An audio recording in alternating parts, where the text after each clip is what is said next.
Hello students, তোমাদের সবাইকে আমাদের চ্যানেলে ওয়েলকাম জানাই। আজকে তোমাদের ক্লাস 10 এর জন্য গুরুত্বপূর্ণ একটা চ্যাপ্টার ফিজিক্যাল সায়েন্সে, সেটা হচ্ছে পর্যায় সারণী এবং মৌলের ধর্মের পর্যাবৃত্ততা, পিরিয়ডিক টেবিল। গুরুত্বপূর্ণ চ্যাপ্টার, যারা সায়েন্স নিয়ে পড়বে ভবিষ্যতে ক্লাস 11-এ বা 12-এ, ক্লাস 11-এ বিশেষ করে তোমাদের কিন্তু এই চ্যাপ্টারটা কাজে দেবে।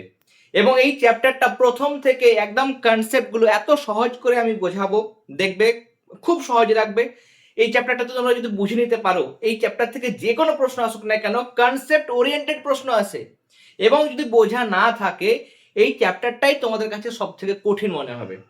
কিন্তু যদি তুমি বুঝে নাও, একদম সহজ করে বোঝাবো, ক্লাসগুলো যদি ফলো করো, দেখবে তারপর তুমি যে কোনো প্রশ্ন সলভ করো না কেন, আমাকে তুমি ক্লাসগুলো দেখার পর শেষে যখন তোমরা কোশ্চেন আনসার প্র্যাকটিস করবে, যদি না পারো তাহলে আমাকে বলবে যে স্যার আমি ক্লাস দেখে উপকৃত হয়নি। ক্লাসটা দেখো মনোযোগ সহকারে, দেখবে প্রত্যেকটা কনসেপ্ট একদম জলের মতো সহজ লাগবে। এবং এখানে তোমাদের বলি, মাধ্যমিকের ক্ষেত্রে আমরা যদি দেখি, মাধ্যমিকের ক্ষেত্রে আমাদের এখান এই চ্যাপ্টার থেকে এমসিকিউ আমাদের একটা আছে, very short answer type question. Very short answer type question মানে 1 নম্বরের অতি সংক্ষিপ্ত প্রশ্ন, সেগুলো 1 নম্বরের দুটো আছে, তাহলে 1 নম্বরের করে দুটো আছে। এবং একটা লার্জ আনসার টাইপ কোশ্চেন এলএকিউ, সেটা 3 নম্বরের আছে। এবং 3 নম্বরেরটাও অনেক সময় 1+1+1 বা 2+1 এরকম ভাবে ভেঙে দেয়। তাহলে এই চ্যাপ্টার থেকে নম্বর পাওয়া খুবই সহজ, যদি কনসেপ্ট ক্লিয়ার থাকে। বারবার বলছি, কনসেপ্টটা ক্লিয়ার থাকলে তবেই কিন্তু এই চ্যাপ্টারটা সহজ মনে হবে। ওকে, চলো, এই চ্যাপ্টারটা একটু ইন্টারেস্টিং চ্যাপ্টার। আমরা একটু গল্পের আকারে প্রথম দিকে কিছু কিছু জায়গা রয়েছে, মানে এর যেটা প্রেক্ষাপট বা হিস্টোরিক্যাল ব্যাকগ্রাউন্ড যেটা রয়েছে সেটা আমরা দেখব। আসলে প্রথমে আমরা আসি, তাহলে প্রথমে চ্যাপ্টারের নামটা দেখো, পর্যায় সারণী। পর্যায় সারণী মানে কি? পর্যায় মানে হচ্ছে যে এরকম ভাবে আমরা যদি সারি অনুযায়ী সাজাই, এই একটা সারি, এই একটা সারি, পরপর পরপর সারি রয়েছে, এটা হচ্ছে পর্যায় সোজা কথায়। সারণী মানে হচ্ছে সারণী মানে এইরকম ভাবে আমাদের সারণী থাকে, সারণী, কলম, স্তম্ভ, সেগুলো হচ্ছে সারণী। তাহলে পর্যায় এবং সারণী সোজা কথায়। পিরিয়ডিক টেবিল কেন বা তার পর্যাবৃত্ততা ধর্ম কেন, সেটা আমরা বলবো। দেখো, প্রথমে যদি আমরা আসি ইতিহাসের কথা, প্রথম দিকে দেখো অতগুলো মৌল হয়তো ছিল না। আজকে আমরা হয়তো 118টি মৌলের কথা বলছি, তখন কিন্তু অতগুলো মৌল ছিল না।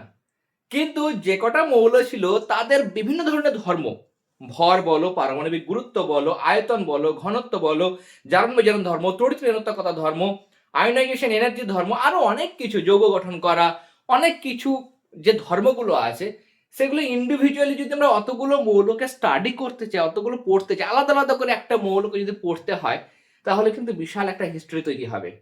কেমিস্ট্রির মধ্যে হিস্ট্রি তৈরি হয়ে যাবে। এতগুলো মৌল সম্পর্কে এত তথ্য, ইনফরমেশন কিন্তু মনে রাখা সম্ভব নয়। আমরা যখন অনেক চ্যাপ্টার পড়ি তখন প্যারালাল ওয়েতে পড়ি। একটা সাবজেক্টে যখন দুটো বা তিনটে টেক্সট বই পড়ি তখন প্যারালাল ওয়ে, এটার মধ্যে কি রয়েছে, এটার মধ্যে কি রয়েছে, এরকম ভাবে কম্পারিজন করে পড়ি। সায়েন্সের অনেক টপিক, সেগুলো কিন্তু আমরা কম্পারিজন করে পড়ি, তাতে করে আমাদের পড়তে সুবিধা হয়, বুঝতে সুবিধা হয়, মনে রাখতে সুবিধা হয়, তাই না? সে কারণেই এতগুলো মৌল সম্পর্কে যদি আমরা তাদের ফিজিক্যাল প্রপার্টিজ বা কেমিক্যাল প্রপার্টিজ সেগুলো যদি মনে রাখতে চাই, তাহলে সেক্ষেত্রে আলাদা আলাদা করে পড়া, সেটা কিন্তু একটা ভাস্ট একটা কিন্তু মানে পোর্শনটাকে ঘিরে নেয়, এবং এত ভাস্ট একটা পোর্শনকে মনে রাখা কিন্তু খুব কঠিন হয়। তাই জন্য বিজ্ঞানীরা ঠিক করলো যে এই এতগুলো মৌল, এগুলোকে আমরা এমন ভাবে সাজাবো যাতে করে আমাদের বুঝতে বা সেগুলোকে স্টাডি করতে, তাদের প্রপার্টিজ, ভৌত বা রাসায়নিক ধর্মগুলো পড়তে বা বুঝতে সুবিধে হয়। সে কারণে পর্যায় সারণীটা উদ্ভাবন করা শুরু হলো। প্রথম দিকে মৌলগুলো কি সরাসরি একদম পর্যায় সারণী অন্তর্ভুক্ত করা হয়েছিল? পর্যায় সারণী কি একদিনে হয়েছে? একদিনে কিন্তু তৈরি করা হয়নি। প্রথমে বিজ্ঞানীরা ভাবলো যে আমরা জানি কিছু কিছু মৌল রয়েছে যেগুলো মানে ফেলে দিলে মানে ধাতব শব্দ হয়, ঠং করে শব্দ হয়, তারপরে সেটা তাপ ও তড়িতের সুপরিবাহী, আঘাত করলে শব্দ হচ্ছে, তাপে প্রসারিত হয়। সেই সমস্ত কিছু কিছু মৌলকে পাওয়া গেল, সেগুলোকে ভাগ করলো ধাতু।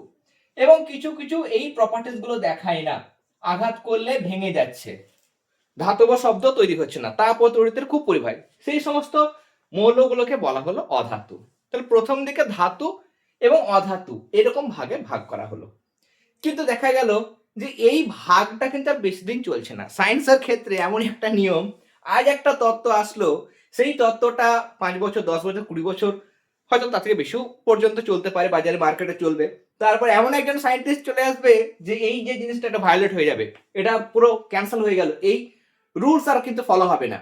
নতুন একটা তত্ত্ব চলে আসলো, আরো ইমপ্রুভ এবং এক্সপেরিমেন্টাল, মানে তার মধ্যে ইনফরমেশন থাকবে।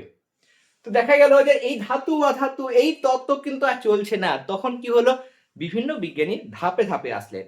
আমাদের টেক্সট বইয়ের মধ্যে কিছু কিছু রয়েছে, সেগুলো আমরা বলবো, কিছু অ্যাডিশনাল আমি ইনফরমেশন দেব।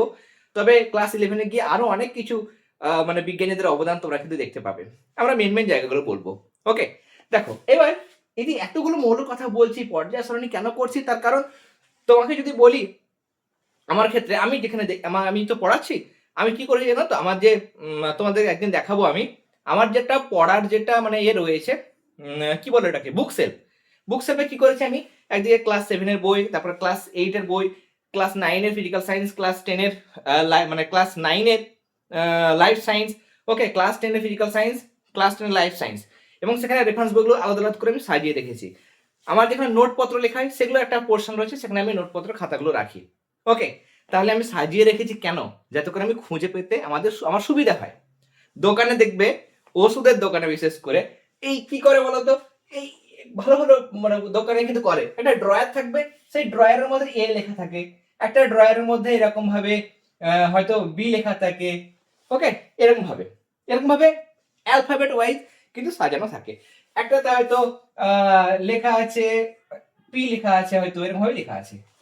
এবার তুমি এসে দোকানে বললে যে দাদা আমাকে একটা প্যান্ডি দাও তো, গ্যাসের ওষুধ প্যান্ডি দাও, তখন সে কিন্তু এ বি খুঁজবে না। দোকানে যে কর্মচারী আছে সে জানে যে প্যান্ডি পি দিয়ে শুরু হচ্ছে, তাহলে পি নামে এই যে ড্রয়ারটা আছে যদি থাকে তাহলে এই বক্সেই থাকবে, অন্য বক্সে থাকবে না, অন্য বক্সে থাকতেই পারে না। তাহলে এরকম ভাবে সাজিয়ে রাখার মানে কি, যে কোনো ওষুধ তুমি বলে, হয়তো গ্যাস প্যাচ বলে, তাহলে জি জি অক্ষরের ড্রয়ারটা খুলবে। তাহলে এরকম ভাবে সাজিয়ে রাখার একটা মানে সুবিধা রয়েছে, সাজিয়ে রাখলে সহজে কিন্তু পাওয়া যায়। তাহলে সেরকম এই কারণের জন্য সাজিয়ে রাখা, আলমারিতে জামা কাপড় গুছিয়ে রাখা, বুক সেলফের মধ্যে বইগুলোকে সাজিয়ে রাখা, বা ওষুধের দোকানে এরকম ড্রয়ারে অ্যালফাবেট লিখে রাখা, এগুলো সুবিধা রয়েছে। একটা নির্দিষ্ট রীতিতে যদি আমরা লিখে রাখি বা সাজিয়ে রাখি, খুঁজে পেতে সুবিধা হয়। এই কারণেই কিন্তু ওই মৌলগুলোকে ভাবা হচ্ছিল যে তাদের ধর্মের কোনো না কোনো যদি মিল আমি পাই, ভৌত হতে পারে বা রাসায়নিক ধর্ম হতে পারে, তাদের প্রপার্টিজে যদি কোনো মিল পাই, সিমিলার কাইন্ডের মৌলগুলোকে যদি আমরা গ্রুপিং করতে পারি, তাহলে গ্রুপিং করলে আমার সুবিধা কি হবে, সেই একটা গ্রুপের মধ্যে কিছু মৌল আছে, একটা মৌলকে স্টাডি করলে ওই গ্রুপের অন্য মৌল সম্পর্কে আমরা জানতে পারবো, তাই না? তাহলে এই জিনিসটা করার জন্য কিন্তু পর্যায় সারণী উদ্ভাবন করা হয়েছিল। ধাপে ধাপে অনেক বিজ্ঞানী এসেছিল, ডোবেরিনো থেকে শুরু করে নিউল্যান্ড এসেছিলেন। ওকে, তারপর লোথার মেয়ার এসেছিলেন, মেন্ডেলিভ এসেছিলেন, মেন্ডেলিভের পরে সেটাকে আবার সংশোধন করা হয়েছিল মোজলে, তারপরে আরো অনেক সায়েন্টিস্টের কিন্তু অবদান ছিল। ওকে, তো আমরা প্রথমে যেটা দেখব সেটা হচ্ছে ডোবেরিনারের ত্রয়ী সূত্র। কেমন, ডোবেরিনারের ত্রয়ী সূত্র,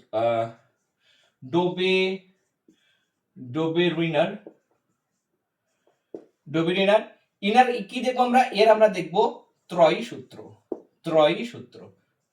ত্রয়ী মানে কি, ত্রয়ী মানে হচ্ছে তিনটেকে বলা হয় ত্রয়ী।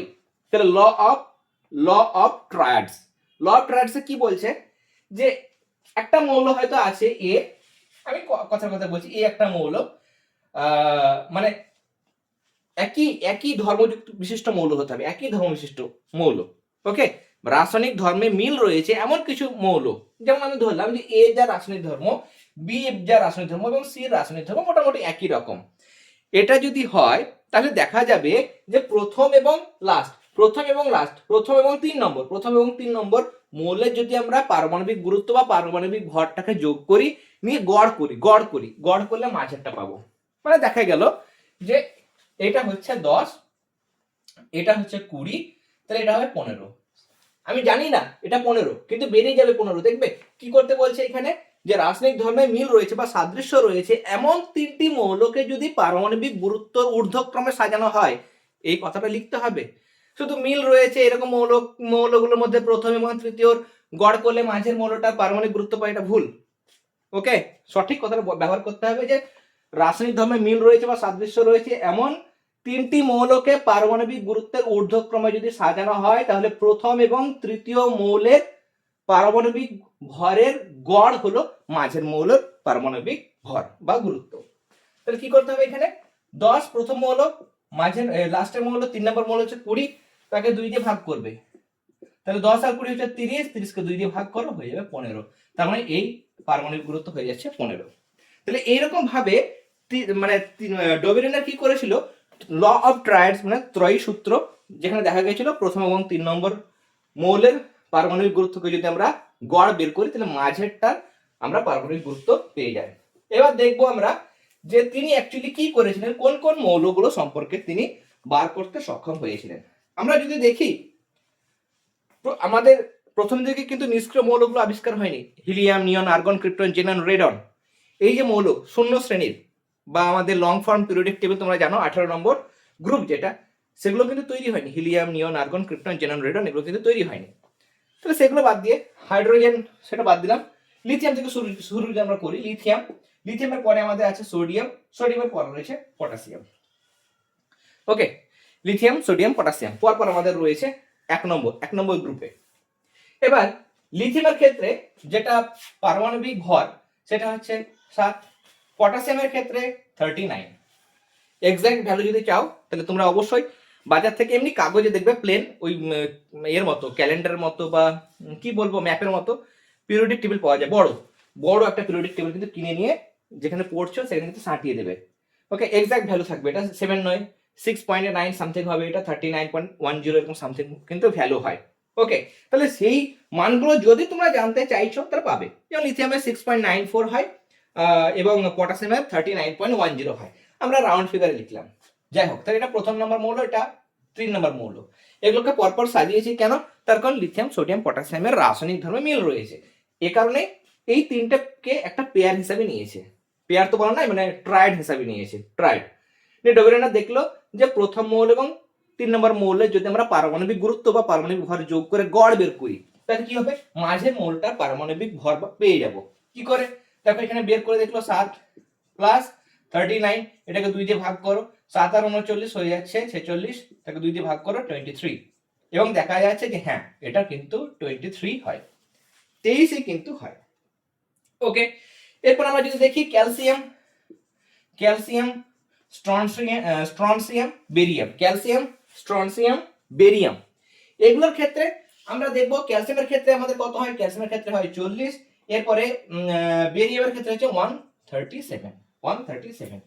এবার যদি আমরা যোগ করি 40 আর 137 যোগ করে 2 দিয়ে ভাগ করি, এটা 7, এটা 7, এটা 4 বলছি, এটা 1, 2 দিয়ে ভাগ করো, 2 দিয়ে ভাগ করলে আমার এটা হয়ে যাচ্ছে 8 2 16, 17, 8 2 16 পয়েন্ট সামথিং।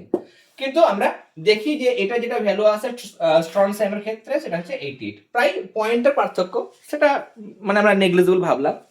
তো যাই হোক, আমরা দেখছি যে প্রথম এবং 3 নম্বর মৌলর যদি আমরা পারমাণবিক ভরের গড় বের করি, তাহলে মাঝেরটার আমরা কিন্তু পারমাণবিক ভর পেয়ে যাই। এরকম ভাবে আরেকটা পেয়ার পেলাম।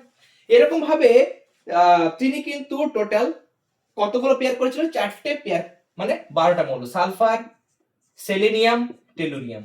ওকে, এগুলোর ক্ষেত্রেও সালফারের ক্ষেত্রে 32, সালফারের হচ্ছে তোমার 32, সেলেনিয়ামের দেখবে 79 এবং এটার ক্ষেত্রে হচ্ছে 128 বের করে দেখবে। ওকে, বের করে দেখবে 32 আর 128 কে যোগ করে 2 দিয়ে ভাগ করে দেখবে 79 কিন্তু হবে। ওকে, এরপরে ক্লোরিন, ব্রোমিন, আয়োডিন, এটাও একটা পেয়ার তিনি বের করেছেন, হ্যালোজেন মৌল, ক্লোরিন, ব্রোমিন, আয়োডিন। এগুলোর ক্ষেত্রে দেখা যাচ্ছে যে ক্লোরিন এবং আয়োডিনের পারমাণবিক ভর যোগ করে যদি 2 দিয়ে ভাগ করা যায়, তাহলে কিন্তু ব্রোমিনের পারমাণবিক ভরটা কিন্তু তিনি পেয়েছিলেন। ওকে, তাহলে সুবিধা হচ্ছে যে এর থেকে আমরা যদি বলে ডোবেরিনারের ত্রয়ী সূত্রের গুরুত্ব কি, তাহলে তিনি রাসায়নিক ধর্মে মিল রয়েছে বা সাদৃশ্য রয়েছে এমন 3টি করে মৌল নিয়েছিলেন এবং 3টি মৌলগুলোকে পারমাণবিক ভর বা পারমাণবিক গুরুত্বের ঊর্ধ্বক্রমে সাজিয়ে দেখলেন যে প্রথম এবং 3 নম্বর মৌলের পারমাণবিক ভরের গড় করলে দ্বিতীয় মৌলটির পারমাণবিক ভর পাওয়া যায়। এরকম ভাবে তিনি রাসায়নিক ধর্মে মিল রয়েছে এমন কিছু মৌলকে আলাদা আলাদা করে শ্রেণীবদ্ধ করতে সক্ষম হয়েছিলেন। এটা একটা সুবিধা। ওকে, এটা কিন্তু তার একটা সুবিধা ছিল, কিন্তু এই সূত্রের কিছু সীমাবদ্ধতা মানে লিমিটেশন ছিল, কিন্তু ছিল, অসুবিধা ছিল। কি কি অসুবিধা হচ্ছে যে এখানে আমরা মানে তিনি শুধু এই 4টে চারটে চারটে মানে ট্রায়াড, মানে 12টা মৌল, 12টা মৌলকে তিনি এরকম ভাবে সাজাতে পেরেছিলেন, বাদ বাকি মৌলগুলোকে কিন্তু এরকম ধর্ম অনুযায়ী সাজাতে পারেননি। তো লিমিটেশন হচ্ছে যে শুধুমাত্র কয়েকটি মৌলের ক্ষেত্রে এই সূত্র প্রযোজ্য, বাদ বাকি মৌলগুলোর ক্ষেত্রে কিন্তু এই সূত্র কোনো কাজেই দেয় না। তাহলে এই সূত্র ভুল কিন্তু একটা চলে আসলো। ওকে, তিনি চারটে এক্সপেরিমেন্ট করেছিলেন, চারটে ট্রায়াড দিয়ে বলে দিয়েছিলেন যে এটা ঠিক, ডেভেরিনের ত্রয়ী সূত্র দিয়ে দিয়েছিলেন, কিন্তু পরবর্তীকালে দেখা গেল যে এটা কিন্তু আর চলবে না। এটা দিয়েছিল তিনি 1817 সালে, হ্যাঁ 1817 সালে তিনি দিয়েছিলেন, এটা অনেক আগে, এবং সেই সময় কিন্তু এটা অনেকটাই ভ্যালিড ছিল। কিন্তু আমরা যদি দেখি আরো একটা সীমাবদ্ধতা, সেটাকে নাইট্রোজেন, ফসফরাসের দেখবো এবং আর্সেনিকে দেখবো। নাইট্রোজেনের হচ্ছে 14, ওকে, আর্সেনিক ফসফরাসের হচ্ছে 31 এবং আর্সেনিকের হচ্ছে 75। এই তিনটে মৌলকে যদি আমরা মানে এই তিনটে মৌলর কিন্তু রাসায়নিক ধর্ম একই, নাইট্রোজেন, ফসফরাস, আর্সেনিক, তিনটে রাসায়নিক ধর্ম একই এবং পারমাণবিক গুরুত্বের ঊর্ধ্বক্রমে সাজিয়েছি। এবার দেখি তো ল অফ ট্রায়াড ফলো হচ্ছে কিনা। 14 আর 75 যোগ করো, তাকে 2 দিয়ে ভাগ করো, 4 আর 5 হচ্ছে 9, 7 আর 1 8, 2 দিয়ে ভাগ করো, এরকম ভ্যালু আসছে আমার। অথচ ফসফরাসের কত 31, যদি 32.1 বা 0.5 বা 1.5 এর কাছাকাছি আসতো তাহলে মেনে নিতাম যে হ্যাঁ ঠিক আছে, কিন্তু এত পার্থক্য, এটা হচ্ছে 31, এটা হচ্ছে 44.5, এত হিউজ পার্থক্য, এত পার্থক্য কিন্তু কখনোই গ্রহণ করা যাবে না সায়েন্সের ক্ষেত্রে। এটা যদি আমি 45 ধরি, এটা 31, তাহলে 14 পারমাণবিক গুরুত্ব বা ভরের পার্থক্য, এটা কিন্তু কখনো গ্রহণযোগ্য হবে না। তো এটা আরেকটা লিমিটেশন। এক হচ্ছে যেমন এই যে চারটে পেয়ার মানে 12টা মৌলের ক্ষেত্রে তিনি বার করতে পেরেছিলেন ল অফ ট্রায়াড, বাদ বাকি মৌলের ক্ষেত্রে তিনি কিন্তু এরকম ভাবে সাজাতে পারেননি, এটা একটা মানে তার ড্রব্যাক বা সীমাবদ্ধতা বা লিমিটেশন বা ত্রুটি। আরেকটা হচ্ছে যে নাইট্রোজেন, ফসফরাস, আর্সেনিক এগুলোর মানে রাসায়নিক ধর্ম মিল থাকা সত্ত্বেও তাদেরকে যখন পারমাণবিক গুরুত্বের ঊর্ধ্বক্রমে সাজাচ্ছে, তখন কখনোই প্রথম এবং তৃতীয় মৌলের গড় করলে ফসফরাসের পারমাণবিক ভর পাওয়া যাচ্ছে না এবং সেই মানে অনেক ত্রুটি আসছে। এই কারণে ডবেরিনার যে ত্রয়ী সূত্র, তাকে বলার বাবা তুমি এতদিন ভালো চললে, এবার তোমারটা ক্যান্সেল হয়ে গেল, তোমার আর চলবে না, তোমার বদলে অন্য কেউ আসছে। এবার যিনি আসছেন, ঠিক আছে, এবার মার্কেটে যিনি আসবেন সেটা হচ্ছে নিউল্যান্ড। ওকে, নিউল্যান্ড আসবে, ঠিক আছে। আচ্ছা, কেমিস্ট্রি যারা পছন্দ করে বা সায়েন্স যারা পছন্দ করে, তারা কি গান বাজনা পছন্দ করে বলতো? আমি কিন্তু পছন্দ করি। এখানে এই যে নিউল্যান্ডের কথা বলছি, তিনিও কিন্তু গান বাজনা খুব পছন্দ করতেন, ঠিক আছে। এবং মজার বিষয় হচ্ছে গান বাজনার সঙ্গে তিনি একটু মিল খোঁজার চেষ্টা করেছিলেন, একদম হারমোনিয়াম বাজাচ্ছে সা রে গা মা পা ধা নি সা, ওকে, সেই জিনিসটা বাজাতে বাজাতে বোধহয় সায়েন্সটা উদ্ভাবন করেছিলেন নিউল্যান্ড, ঠিক আছে। 1866, 1866 চলে আসলো আমাদের এবার মার্কেটে নিউল্যান্ড, নিউল্যান্ড, ওকে। এবং নিউল্যান্ডের অষ্টক সূত্র, এই সূত্রটা তবুও ভালো, সূত্রটা ভালো, তবে হ্যাঁ মোটামুটি ভালো, মানে গুণগত মান যথেষ্ট ভালো। তিনি কি করলেন, তিনি সা রে গা মা পা ধা নি, আবার 8 নম্বরে আবার সা আসছে ফিরে, সা রে গা মা পা ধা নি আবার সা। তাহলে 7টা মৌলর পর মানে সা দেখাচ্ছি, সা রে গা মা পা ধা নি সা, 1 2 3 4 5 6 7 8, এই সাটা আবার কখন ফিরে আসছে, 1টা 2টো 3টে 4টে 5 6 7, 7 নম্বর পর পর ফিরে আসছে, বা 8 থেকে 1 মাইনাস করো তাহলে 7, 7টা পর পর, এই 7টা পর পর কিন্তু মৌলগুলো আবার আবার কিন্তু ফিরে ফিরে আসছে, ফিরে ফিরে আসছে। হাইড্রোজেনকে যদি আমরা ধরি, হাইড্রোজেনকে ধরি, তাহলে হাইড্রোজেন, হিলিয়াম কি লিখবো, যদি লেখে তার মতো গাধা কেউ নেই। বারবার বলছি, তখনও নিষ্ক্রিয় মৌল আবিষ্কার হয়নি, মেন্ডেলিভ পর্যন্ত, মেন্ডেলিভ যখন তৈরি করেছিল পর্যায় সারণী তখনও আবিষ্কার হয়নি, তারপরে আবিষ্কার হয়েছে। ওকে, তাহলে হিলিয়াম বাদ দাও, helium neon argon krypton xenon radon গুলো বাদ। ওকে, তাহলে হাইড্রোজেন, হিলিয়াম, তারপর lithium, beryllium, boron, hydrogen, helium, lithium, beryllium, boron, carbon, nitrogen, carbon, nitrogen, oxygen. Okay, 1 2 3 4 5 6 7, hydrogen, helium বাদ গেল, lithium, beryllium, boron, carbon, nitrogen, oxygen, fluorine, fluorine, fluorine, neon ছিল না, okay, neon ছিল না? তাহলে sodium, magnesium, aluminium, silicon, phosphorus, sulphur, chlorine, এরকম ভাবে মুখস্থ করতে হবে। 36টা মৌল তোমরা পরপর মনে রাখার চেষ্টা করবে।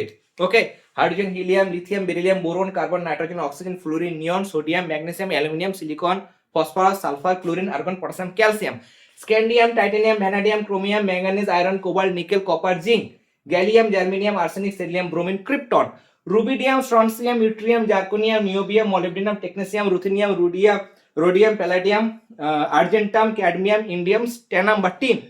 50 পর্যন্ত মুখস্থ রয়েছে। তোমরা চেষ্টা করবে 36 পর্যন্ত, হাঁপিয়ে গেলাম, 36 পর্যন্ত মনে রাখলে অনেক সুবিধা রয়েছে। অনেক ট্রিক দেখবে দেওয়া হয়, সেই ট্রিকগুলো তোমরা মনে রাখতে পারো, বা এমনি লিখে লিখে যদি প্র্যাকটিস করো না, এমনি হয়ে যাবে। অনেক সময় ট্রিক মুখস্থ করতে গিয়ে মেন জিনিসটা ভুলে যাও। যেগুলো সহজ সহজ ট্রিক রয়েছে সেই ট্রিকগুলো তোমরা অ্যাপ্লাই করতে পারো। ওকে, সেগুলো দিয়ে অনেক সময় কাজে দেয়। ওই পিরিয়ডিক যে বৈশিষ্ট্যগুলো রয়েছে, মানে পর্যাবৃত্ত আমরা দেখবো, সেই জিনিসগুলো মনে রাখার সময় অনেক সময় কাজে দেয়। যাই হোক, এখানে দেখছে যে সা রে গা মা পা ধা নি আবার সা, সা রে গা মা পা ধা নি আবার সা। তাহলে দেখছে যে ওই সা যেমন 7টার পর ফিরে আসছে, 7টা মৌলের পর ফিরে আসছে, এখানে 7টার পর পর কিন্তু মৌলগুলোর ধর্ম একই। এই যে হাইড্রোজেন, ফ্লুরিন, ক্লোরিন সবই তো অধাতু, সবই অধাতু। এবং এদের এই মানে ফ্লোরিন ক্লোরিন তড়িৎ ঋণাত্মক মৌল। হাইড্রোজেন যদিও তড়িৎ ধনাত্মক মৌল, কিন্তু তড়িৎ মানে নেগেটিভও কিন্তু হতে পারে, নেগেটিভও হতে পারে, তোমাদের দেখাবো সব। হতে পারে মানে যেটা আমি তোমাকে একদম একদম লিখে দেখাবো যে কিভাবে হয়, যৌগের এক্সাম্পল দেবো, যখন আসবে সেটা দেখাবো। লিথিয়াম, সোডিয়াম ধর্মের মিল রয়েছে, বেরিলিয়াম, ম্যাগনেসিয়াম ধর্মের মিল রয়েছে, কার্বন পরপর, অক্সিজেন, সালফার, এগুলো ধর্মের কিন্তু মিল রয়েছে। নিয়ে তিনি সূত্র একদম দিয়ে দিলেন যে অষ্টক সূত্র, 7টার পরে 8 নম্বর মৌল, 7টার পরে 8 নম্বর মৌল মানে অষ্টক, অষ্টক। ওকে, 8 নম্বর মৌল, 8 নম্বর মৌল কিন্তু 1 নম্বর মৌলের সঙ্গে ধর্মের মিল থাকে। ওকে, তিনি বললেন নিউটনের অষ্টক সূত্র যে যদি আমরা বিভিন্ন মৌলকে পারমাণবিক ভর বা পারমাণবিক গুরুত্ব ঊর্ধ্বক্রমে মানে পরপর বাড়ছে এরকম ভাবে সাজায়, তাহলে দেখা যাবে যে 7টা মৌল পর মানে 8 নম্বর মৌলে ধর্মগুলো ফিরে ফিরে আসছে। ওকে, 7টা মৌল পর ধর্মগুলো কিন্তু ফিরে ফিরে আসছে। এটা হচ্ছে মানে অষ্টম মৌলে মৌলগুলির, অষ্টম 8 নম্বর মৌলে মৌলগুলির ভৌত আর রাসায়নিক ধর্মের পুনরাবৃত্তি ঘটছে। পুনরাবৃত্তি মানে বারবার ফিরে ফিরে আসা, ওই ধর্মটা। লিথিয়ামের যা ধর্ম ছিল 8 নম্বর মৌল, 7টার পরে, তাহলে 7টার পরে 1 2 3 4 5 6 7, তাহলে 8 নম্বর মৌল মানে সোডিয়াম, তাহলে লিথিয়ামের সঙ্গে সোডিয়ামের ধর্ম মিল হবে। এটাকে এক ধরে বেরিলিয়াম, তাহলে 1 2 3 4 5 6 7 8, তাহলে বেরিলিয়ামের সঙ্গে 8 নম্বর মৌল মানে ম্যাগনেসিয়ামের মিল হবে। এটা কিন্তু তিনি একদম প্রমাণ করে দেখিয়ে দিলেন, এবং সত্যি তাই, মিলটা কিন্তু ছিল। কিন্তু পরবর্তীকালে অন্য একজন বিজ্ঞানী চলে এসেছে যে এর তোমাকে ভুল বের করতেই হবে। ওকে, নিউটনের অষ্টক সূত্র মার্কেট করলো কিছুদিন, কিন্তু আর মার্কেট করা যাবে না। এবার অন্য একজন সায়েন্টিস্ট আসলো, সে প্রথমেই বলে দিল বাবা তোমার তোমার না এই ক্যালসিয়াম পর্যন্ত, ক্যালসিয়াম 40 নম্বর পারমাণবিক ভর, পারমাণবিক সংখ্যা বলে 20 হবে। এই 20 নাম্বার মৌল পর্যন্ত মানে প্রথম দিকের 20টা মৌল পর্যন্ত তোমার এই সূত্র ভ্যালিড, কিন্তু তারপরে ক্যালসিয়ামের পরে, ক্যালসিয়াম মানে যার পারমাণবিক ভর বা গুরুত্ব 40, পারমাণবিক সংখ্যার কথা এখন বলছি না আমি, যেহেতু পারমাণবিক সংখ্যার কনসেপ্ট এখনো আসেনি। 20 নাম্বার মৌল, পারমাণবিক সংখ্যা বলে 20, পরমাণু ক্রমাঙ্ক, এত পর্যন্ত তোমার এই সূত্র ভ্যালিড, কিন্তু তারপরে তোমার এই সূত্র কিন্তু কখনোই ভ্যালিড হবে না। কারণ রয়েছে, তখন ওই সন্ধিগত মৌল সেগুলো ছিল না, সেগুলো অতটা বিজ্ঞানীরা মানে ওই জিনিসটা ভাগ করতে পারেনি, বৈশিষ্ট্যগুলো তাদের ওই ধর্মগুলো কিন্তু উদ্ধার করতে পারেনি। তো প্রথম দিকের ওই তিনটে পর্যন্ত পর্যায় পর্যন্ত তিনি মোটামুটি করতে পেরেছিলেন, তারপরে কিন্তু আর করতে পারেনি। তাহলে এটা ছিল তার প্রথম সীমাবদ্ধতা নিউল্যান্ডের অষ্টক সূত্রে, যে 20 নম্বর মৌলের পর তারপরে আর তিনি কিন্তু এই সূত্রটা প্রযোজ্য করতে পারেননি। ওকে, এই কারণে কে আসলো এরপরে, এরপরে যিনি আসলেন নামটা খুব সুন্দর, লোথার মেয়ার। ওকে, লোথার মেয়ার চলে আসবে এবার, তিনি কি বললেন দেখবো। ওকে, লোথার মেয়ার আসি তাহলে আমরা লোথার মেয়ারের ক্ষেত্রে। তারপরে 1869 চলে আসবে আমাদের লোথার মেয়ার। লোথার মেয়ার কি করেন? লোথার মেয়ার করলেন কি, যে আমাদের পারমাণবিক ভর, পারমাণবিক এক্স ওয়াই এরকম বরাবর, আমাদের এক্স অক্ষ বরাবর পারমাণবিক ভর বা পারমাণবিক গুরুত্ব, এইদিকে আমাদের পারমাণবিক আয়তন এরকম একটা কিন্তু তিনি গ্রাফ তৈরি করলেন এবং গ্রাফ তৈরি করার পর তিনি মৌলগুলোকে সাজিয়ে দেখলেন, যেটা দেখতে সপ্তশীর্ষ তরঙ্গের মতো। সপ্তশীর্ষ তরঙ্গ মানে কি? এসব মানে সব বুঝিয়ে দেবো, কোনো ব্যাপার নেই। ওকে, মানে বুঝিয়ে দেবো। যদি ক্লাস চলাকালীন কোনো মানে বলতে হয়তো ভুলে যায়, কমেন্ট সেকশন আছে, কমেন্টে জানাবে স্যার এটা মানে কি, সপ্তশীর্ষ তরঙ্গ মানে কি। সপ্তশীর্ষ মানে এই গ্রাফটা তিনি করেছিলেন না, পারমাণবিক আয়তন এবং পারমাণবিক ভরের 7টা এরকম উঁচু উঁচু জিনিস কিন্তু তিনি দেখতে পেয়েছিলেন। ওকে, 7টা তিনি মানে গ্রাফ করার সময় এরকম ভাবে, আমি জাস্ট তোমাদের বোঝানোর জন্য করছি, এটা আমাদের আঁকার অতটা দরকার পড়ে না। ওকে, এরকম ভাবে পরপর এরকম ভাবে আমাদের কটা হলো শীর্ষ, 1টা 2টো 3টে 4টে, তারপরে আরো এরকম ভাবে 5টা, ওকে 6টা এবং এরকম ভাবে 7টা কিন্তু শীর্ষ দেখতে পাওয়া যায়, তাই জন্য একটা সপ্ত শীর্ষ তরঙ্গ বলা হয়। ওকে, সপ্ত শীর্ষ তরঙ্গ কিন্তু বলা হয়। তাহলে এরকম ভাবে যখন বিভিন্ন মৌলের পারমাণবিক আয়তনকে ওয়াই অক্ষ বরাবর মানে কোটি বরাবর এবং পারমাণবিক ভর বা পারমাণবিক গুরুত্বকে যদি ভুজ মানে এক্স অক্ষ বরাবর রেখে যদি এই গ্রাফটা প্লট করা হয়, তাহলে সেক্ষেত্রে সপ্তশীর্ষ তরঙ্গ পাওয়া যায়। এখানে 7টা শীর্ষ রয়েছে, 1টা 2টো 3টে 4টে 5 6 7, 7টা শীর্ষ কিন্তু তিনি পান। 7টা শীর্ষতে কে কে থাকে? পরপর ভাবে লিথিয়াম, সোডিয়াম, পটাশিয়াম, রুবিডিয়াম, এরকম ভাবে ক্ষার ধাতু যেগুলো সেগুলো শীর্ষে থাকে। তাহলে এখানে শীর্ষে কে থাকে বলতো? শীর্ষে থাকে অ্যালকালি মেটাল, ক্ষার ধাতু, অ্যালকালি মেটাল, ক্ষার ধাতুগুলো কিন্তু শীর্ষে থাকে। তার মানে এদের পারমাণবিক আয়তন উপর দিকে কি রয়েছে? ওয়াই অক্ষ বরাবর আয়তন, মানে এর যে আয়তন থেকে এর আয়তন বেশি, এর আয়তন আরো বেশি, এর আয়তন আরো বেশি, এর আয়তন আরো বেশি। তাহলে শীর্ষে যারা থাকে তাদের আয়তন বেশি। কারা থাকে সপ্তশীর্ষ তরঙ্গের মধ্যে? লোথার মেয়ারের তরঙ্গ শীর্ষগুলো যেগুলো ছিল সেই তরঙ্গ শীর্ষে কারা থাকে? অ্যালকালি মেটাল মানে ক্ষার ধাতুগুলো কিন্তু প্রেজেন্ট করে।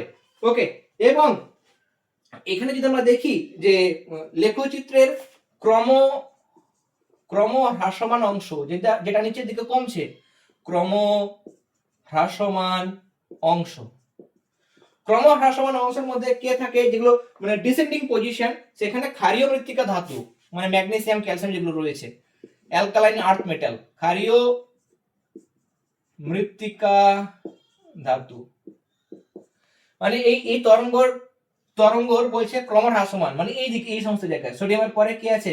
Magnesium, lithium, hydrogen, helium, lithium, beryllium এরকম বেরিলিয়াম নিচের দিকে আছে। তাহলে তরঙ্গ শীর্ষের ক্রম হ্রাসমান নিচের অংশে পটাশিয়াম, তারপর কি আছে? ক্যালসিয়াম। তাহলে নিচের দিকে ক্রম হ্রাসমান অংশগুলোতে শীর্ষ থেকে একটু নিচে ক্ষারীয় মৃত্তিকা ধাতু আছে। তাহলে একদম শীর্ষে ক্ষার ধাতু, তার একটু মানে অ্যালকালি মেটাল, তার একটু নিচে ক্রম হ্রাসমান অংশে রয়েছে আমাদের অ্যালকালাইন আর্থ মেটাল মানে ক্ষারীয় মৃত্তিকা ধাতু।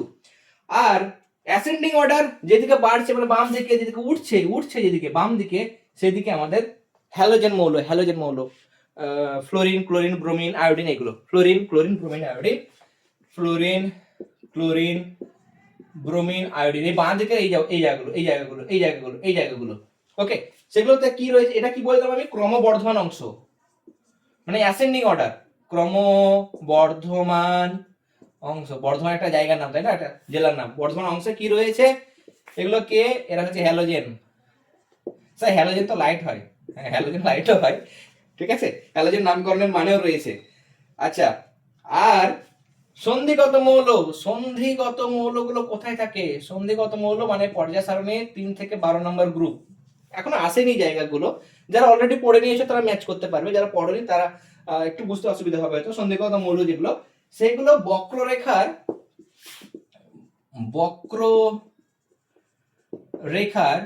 বিস্তৃত অংশ, বিস্তৃত মিনিমাতে থাকে। মানে কি স্যার? মানে কি হচ্ছে যে এই জায়গাটা এখানে এখানে একটা মিনিমাম হয়তো নিচে পাচ্ছি, একটাই নিচে সর্বনিম্ন অংশ, কিন্তু এখানে দেখো সর্বনিম্ন অংশ একটা, এখানে একটা, এখানে একটা, তিনটে রয়েছে, এখানে হয়তো আরো অনেক কটা রয়েছে, অ্যাজ ফর এক্সাম্পল বলছি। তো এই নিচের দিকে সর্বনিম্ন অংশ একটা চওড়া ফ্ল্যাট অংশ তৈরি হয়েছে, ফ্ল্যাট অংশ বিস্তৃত জায়গা জুড়ে অনেক কটা নিচের পয়েন্ট রয়েছে। তাহলে বক্ররেখার বিস্তৃত মানে ফ্ল্যাট এরিয়াতে অনেকগুলো ওই ফ্ল্যাট বিস্তৃত পরিসরের মধ্যে আমাদের অনেকগুলো মিনিমাম ভ্যালু রয়েছে। সেই জায়গার মধ্যে সন্ধিগত মৌলগুলো রয়েছে, অনেকগুলো সন্ধিগত মৌল, একটা তো মিনিমাম হবে না, তাহলে অনেকগুলো থাকবে, প্রত্যেকটা জায়গার মধ্যে অনেকগুলো করে থাকবে। ওকে, সেই জন্য সন্ধিগত মৌলগুলো বিস্তৃত মিনিমার মধ্যে থাকে। ওকে, এই জায়গাগুলো একটু বলে দিচ্ছি, তার কারণ হচ্ছে যারা অনেকে সায়েন্স নিয়ে পড়তে চাও 11-12-এ, তারা যখন 11-12 যাবে এই জায়গাগুলো তো জলের মতো সহজ হয়ে, এগুলো পড়তেই হবে না। দেখো অনেক জায়গা, অনেকটা কিন্তু হয়ে থাকবে, অনেকটা ক্লাস 10 যদি ভালো করে বোঝো অনেকটা হয়ে থাকবে। একই রকম ভাবে জৈব রসায়ন এখন দেবো না, ফার্স্ট টাইমে তোমাদের নেই, কিন্তু জৈব রসায়ন ক্লাস যখন দেবো দেখবে একদম 11টাও প্রায় প্রায় অনেকটা 80% প্রায় কমপ্লিট করার চেষ্টা করবো ক্লাস 10-এ। ওকে, যদি চাও। লোথার মেয়ারের পরে, তাহলে লোথার মেয়ারের ক্ষেত্রে আমরা দেখলাম যে সমধর্মীয় মৌলগুলোকে আমরা এখানে লেখচিত্র সাহায্যে প্রকাশ করতে পারছি। লিথিয়াম, সোডিয়াম, পটাশিয়াম যেগুলো শীর্ষে ছিল সেগুলো ধর্ম একই রকম, ক্রমহ্রাসমান অংশে যেগুলো ছিল তার ধর্ম একই রকম, ক্রমবর্ধমানের যে পেয়ারগুলো রয়েছে হ্যালোজেন তাদের ধর্ম একই রকম, সন্ধিগত ক্ষেত্রে একই রকম কিন্তু ধর্ম পাচ্ছিলাম। ওকে, এবং এদের ভৌত ধর্মগুলো মেনলি গলনাঙ্ক, স্ফুটনাঙ্ক, ঘনত্ব, তিনি মেনলি কি করেছিলেন, ফিজিক্যাল প্রপার্টিজ মানে ভৌত ধর্ম নিয়ে কিন্তু পরীক্ষা করেছিলেন। ওকে, ভৌত ধর্ম নিয়ে তিনি কিন্তু পরীক্ষা করেছিলেন। ওকে, এবার আসবো আমাদের এই জিনিসটাতে, আমাদের লোথার মেয়ারের ক্ষেত্রে আমাদের কিন্তু সব মৌলগুলো সম্পর্কে তিনি এরকম ভাবে সাজাতে পারেননি। ওকে, এখানে কিন্তু মানে পর্যায় সারণীর ক্ষেত্রে লোথার মেয়ার কিন্তু অনেকটাই হেল্প করেছিল, ফিজিক্যাল প্রপার্টি গুলোকে কিন্তু এই যে ব্যাখ্যা করেছিল, অনেকটা উপকার। লোথার মেয়ারের অবদান কিন্তু অনেক। লোথার মেয়ার কিন্তু এক্সপেরিমেন্টালি এই যে জিনিসগুলো করেছিলেন, এটা তিনি হয়তো নামটা পাননি, এত কাজ করেছেন, এতটা হয়তো নামটা পাননি, কিন্তু তার অবদান কোনোভাবে ভুলে যাওয়ার নয়, তার জিনিসটা আমাদের পড়তে হবে। লোথার মেয়ারের অবদান কিন্তু দারুণ। ওকে, এরপরে আমরা আসবো তার 2 বছর পরে 1871 মেন্ডেলিভ বলবে। ওকে, লিফ মানে সে পাতার মতো মনে হয়, তাদের উচ্চারণটা আলাদা রকম। মেন্ডেলিভ এসে বলল যে যদি মৌলগুলোকে আমরা পারমাণবিক গুরুত্ব বা পারমাণবিক ভরের মানে ক্রমান্বয়ে সাজাই, মৌলগুলিকে যদি পারমাণবিক ভর বা পারমাণবিক গুরুত্ব ক্রম বৃদ্ধিমান, ওকে, মানে ক্রমবর্ধমান পারমাণবিক গুরুত্ব বা পারমাণবিক ভর অনুসারে যদি সাজায় মৌলগুলোকে, তাহলে মৌলগুলির ভৌত বা রাসায়নিক ধর্মগুলি নির্দিষ্ট সংখ্যা পরপর পর্যায়ক্রমে পুনরাবৃত্ত হয়। কটা পর ফিরে আসে সেটা কিন্তু বললেন না। নিউল্যান্ড কেমন বলেছিল? নিউল্যান্ড বলেছিল যে 7টা মৌল পর 8 নম্বর মৌলে ফার্স্টের সঙ্গে 8 নম্বর মৌলের মিল হয়, 1 নম্বরের সঙ্গে 8 নম্বর, 2 নম্বরের সঙ্গে 9 নম্বর, মানে 7টা পর পর। কিন্তু মেন্ডেলিভ আরো একটু ইন্টেলিজেন্ট, তিনি কিন্তু এটা বললেন না যে 7টা পর বা 6টা পর বা 8টা পর, কটা পর মৌলের ধর্মগুলো ফিরে ফিরে আসে সেটা কিন্তু তিনি উল্লেখ করলেন না। তিনি বললেন যে পর্যায়ক্রমে পুনরাবৃত্ত হয়, এবং তার এই জিনিসটা কিন্তু ভুল কেউ প্রমাণ করতে পারলো না, যে সত্যিই তো পর্যায়ক্রমে নির্দিষ্ট সংখ্যা পরে পরে কিন্তু ফিরে ফিরে আসে। এবং তিনি যেভাবে সাজিয়েছিলেন, তার সময়ে নিষ্ক্রিয় মৌলগুলো ছিল না, কিন্তু কতগুলো মৌল ছিল আমাদের জানা, 63টি মৌল ছিল, 63টি মৌল ছিল, সেগুলোকে তিনি সাজিয়েছিলেন। এবং তিনি যখন পর্যায় বানিয়েছিলেন এরকম ভাবে, পর্যায়গুলো মানে অনুভূমিক সারি, এই একটা ঘর, আচ্ছা আরেকটা ঘর করে এখানে করে দিই, 2, 3, 4, 5, 6, 7টা, 7টি পর্যায় তিনি করেছিলেন, 7টি পর্যায়ে সাজিয়েছিলেন, 7টি পর্যায় যেগুলো অনুভূমিক সারি। উলম্ব গুলোকে এগুলো 1, 2, 3, 4, 5, 6, 7, আর উলম্ব হচ্ছে এরকম ভাবে, উলম্ব মানে কলম, 1, 2, 3, 4, 5, 6, 7, 8, 8টা। ওকে, রোমান অক্ষরে দিয়েছিলেন 2, 3, 4, 5, 6, 7, 8, এরকম ভাবে সাজিয়েছিলেন। তখন 1-এর এ, 1-এর বি, 2-এর এ, 2-এর বি, ওই সারিগুলোর যেটা উপশ্রেণীর উপশ্রেণী, ওই লম্বা লম্বা যেগুলো আছে উল্লম্ব, সেগুলো কি বলে? শ্রেণী। কটা ছিল? 8টি। 8টি শ্রেণী ছিল। 9টা কেন ছিল না স্যার? তার কারণ এই 9টা, এই যে 9 নম্বর জিরো যেটা আমাদের বলি আমরা 9 নম্বর, সেটা হচ্ছে নিষ্ক্রিয় গ্যাসগুলো থাকে, সেগুলো তখন আবিষ্কার হয়নি, তাই জন্য এটা ছিল না। তাহলে পর্যায় ছিল এরকম ভাবে অনুভূমিক 7টা আর উল্লম্ব শ্রেণী ছিল 8টা। ওকে, এবং তিনি এখানে মৌলগুলোকে সাজিয়েছিলেন এবং 1 নম্বরে যেগুলো যেগুলো ছিল সবগুলো ধর্ম একই ছিল। 2 এর একদম উপর নিচে একই শ্রেণীতে থাকা মৌলগুলো ধর্ম একই ছিল। 4 নম্বরে একদম উপর নিচে যেগুলো ছিল সব মৌলগুলো ধর্ম একই রকম কিন্তু ছিল। এবং যেটা বলছিলাম উপশ্রেণী ছিল না, 1 এর এ 1 এর বি যেগুলো পরে করা হয়েছে, 2 এর এ 2 এর বি, 3 এর এ 3 এর বি, 4 এর এ 4 এর বি, 5 এর এ 5 এর বি, 6 এর এ 6 এর বি, 7 এর এ 7 এর বি, 8 এর কোনো ভাগ ছিল না। 8 এর এ বি এরকম উপশ্রেণী নেই। 8 এ এখানে 3টা করে মৌল থাকে, 3টে করে কিন্তু মৌল থাকে। ওকে, তো যাই হোক, মেন্ডেলিভের পর্যায় সারণীর ক্ষেত্রে তিনি বলেছেন যে মৌলগুলোর ভৌত বা রাসায়নিক ধর্মগুলো তাদের পারমাণবিক গুরুত্ব বা পারমাণবিক ভর বৃদ্ধির সঙ্গে সঙ্গে পর্যায়ক্রমে পুনরাবৃত্ত হয়, মানে একটা নির্দিষ্ট সংখ্যা পরে পরে কিন্তু সেগুলো ফিরে ফিরে আসে। ওকে, আর আমরা দেখলাম যে 1 থেকে 8 পর্যন্ত এরকম দাগ কাটা থাকে, প্রত্যেকটাতে 2টো করে মৌল থাকে এবং 8 নম্বরে আমাদের কিন্তু 3টে মৌল থাকে। 8 নম্বরে আমাদের কটা মৌল বসানো হয়? প্রত্যেকটাতে 3টে করে কিন্তু মৌল বসানো হয়। ওকে, এবার আমরা এখানে মেন্ডেলিভের পর্যায় সারণীর ক্ষেত্রে আমরা কি দেখব? মেন্ডেলিভের পর্যায় সারণীর ক্ষেত্রে তার সাফল্য লাভের কারণ দেখব। ওকে, আমরা এবার দেখব সাফল্য। প্রথম তিনি একজন যিনি এই মৌলগুলোর ভৌত বা রাসায়নিক ধর্ম একদম 63টা মৌল, তখনকার জানা 63টা মৌলকে কিন্তু একদম বসিয়ে দিয়েছিলেন এই পিরিয়ডিক টেবিলের মধ্যে, এবং ভৌত ধর্ম বা রাসায়নিক ধর্ম মিল কিন্তু পাচ্ছিল। একই শ্রেণীতে 1 নম্বর শ্রেণীতে যতগুলো মৌল ছিল তাদের ভৌত রাসায়নিক ধর্ম একই, 2 নম্বরে যা যা ছিল, 2 নম্বরে যত মৌল ছিল সবগুলো ভৌত রাসায়নিক ধর্ম একই রকম ছিল। তাহলে দারুণ একটা অ্যাচিভমেন্ট তিনি কিন্তু পেয়েছিলেন, নোবেল প্রাইজও পেয়েছিলেন। ওকে, তাহলে এটা একটা সাফল্য। ওকে, এবং তিনি এত ইন্টেলিজেন্ট ছিলেন যে অনাবিষ্কৃত কিছু মৌল যেগুলো আবিষ্কার হয়নি, সায়েন্সের ক্ষেত্রেও ভবিষ্যৎবাণী, মানে কঠিন ব্যাপার, সায়েন্সে ভবিষ্যৎবাণী করে দিয়েছে যে এইখানে একটা মৌল হবে, এই মৌলটা জানা নেই, আমি পারিনি বের করতে, কিন্তু এইখানে যে মৌলটা আসবে তার ভৌত ধর্ম রাসায়নিক ধর্ম এরকম হবে, এর মতো হবে, ভবিষ্যৎবাণী করে দিয়েছে, মানে কঠিন ব্যাপার, জ্যোতিষী। ওকে, তাহলে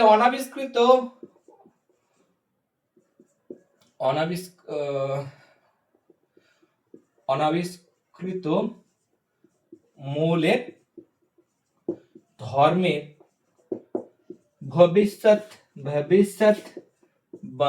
ভবিষ্যৎবাণী করেছিলেন। ওকে, অনাবিষ্কৃত কিছু মৌল যেগুলো তিনি কিন্তু ভবিষ্যৎবাণী করেছিলেন। কি কি মৌল? সেগুলো হচ্ছে একটা মৌল তিনি বলতে পারেননি অ্যালুমিনিয়ামের নিচে, সেটাকে নাম দিয়েছিলেন একা অ্যালুমিনিয়াম। ওকে, একা অ্যালুমিনিয়াম। তারপরে একটা দিয়েছিলেন একা বোরন। আচ্ছা, একা বোরনটাই তো বললাম না প্রথমে, একা বোরন বলো স্যার, একা না, একা বোরন। ওকে, একা বোরন। আরেকটা তিনি করেছেন একা বোরন, একা অ্যালুমিনিয়াম, আর একটা হচ্ছে একা সিলিকন।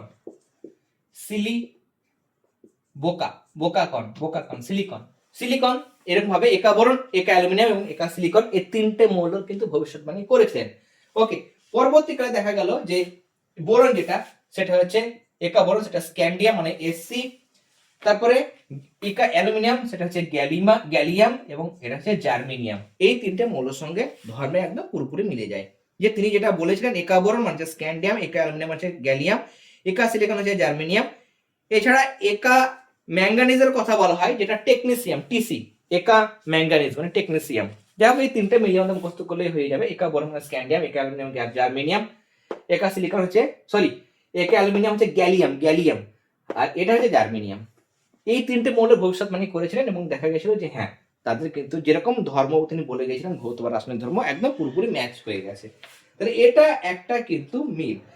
প্লাস মেন্ডেলিভ কি করেছিলেন, পারমাণবিক কিছু গুরুত্ব, এটা 1 নম্বর যদি বলি, পারমাণবিক গুরুত্ব ত্রুটিপূর্ণ লিখবো আমরা, ত্রুটিপূর্ণ কিছু পারমাণবিক গুরুত্ব যেটা আগে থেকে চলে এসেছিল, এতদিন বিজ্ঞানীরা ত্রুটি আমাদেরকে গিফট দিয়ে গেছিল, ভুল জিনিস দিয়ে গেছিল, সেই ত্রুটিপূর্ণ পারমাণবিক গুরুত্ব সংশোধন করেছিলেন, কারেকশন করেছিলেন, সংশোধন, ওকে সংশোধন করেছিলেন। যা সংশোধন বানানটাই তো আমি মাঝখানে ভুলে গেলাম গো, সংশোধন লিখবো তো কি লিখছি আমি, সংশোধন করেছিলেন।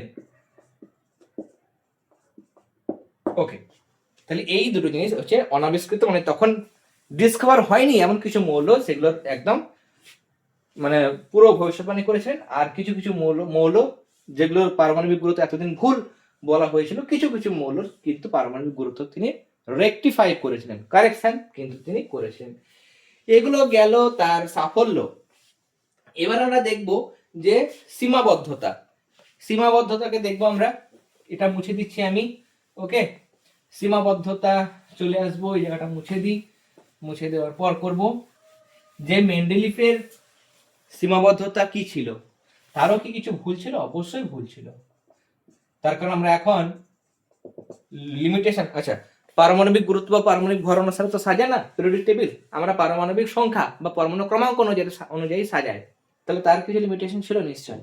সেগুলো কি পরপর পরপর আমরা দেখব। ফার্স্ট হচ্ছে পর্যায়ক্রমে অসঙ্গতি, পর্যায়ক্রমে অসঙ্গতি। তার ক্ষেত্রে দেখা গেল যে কিছু মিসফিট পেয়ার, মিসফিট মানে ওই মিসফিট পেয়ার মানে সেখানে কিন্তু পুরোপুরি মানে একদম ফিট হয়নি, মানে তিনি যে তত্ত্ব দিয়েছিলেন সেই তত্ত্ব অনুযায়ী কিন্তু মিল ছিল না, তত্ত্ব অনুযায়ী মিল ছিল না। ওকে, যেমন পটাশিয়াম, পটাশিয়াম হচ্ছে 39 নম্বর মৌল, আর্গন হচ্ছে 40 নম্বর মৌল। ওকে, তাহলে এখানে দেখা যায় যে মানে 40 নম্বর, তাহলে পটাশিয়ামের পরে আর্গনকে দিয়েছে, পটাশিয়াম